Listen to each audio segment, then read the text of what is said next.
Le dossier franco-algérien après une décision inexplicable, pour ne pas dire autre chose, celle des élus LFI qui hier ont voté contre une résolution pour la libération de Boualem Sansal.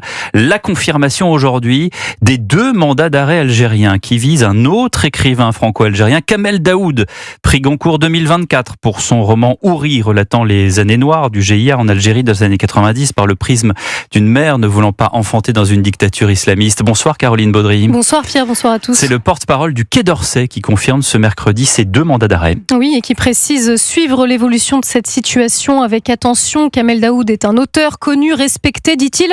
Ce dernier, contacté par Europe 1, ne fera aucune déclaration, mais il fait savoir via son avocate qu'une requête sera déposée sans délai auprès d'Interpol pour s'opposer à ces mandats qui relèvent de l'acharnement, selon Arnaud Benedetti, rédacteur en chef de la revue Politique et Parlementaire, fondateur du comité de soutien à Boualem Sansal. Il faut rester, je pense, sérieux.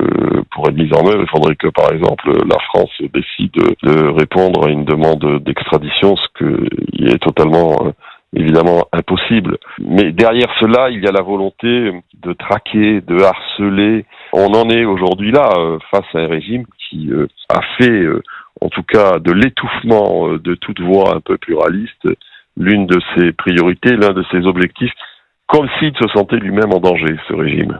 Ce mandat est la suite d'une première plainte à l'encontre de Kamel Daoud déposée en Algérie par Sada Arban.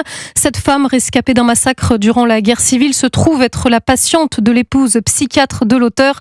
Elle accuse le couple d'avoir utilisé son histoire sans son consentement pour écrire Ouris.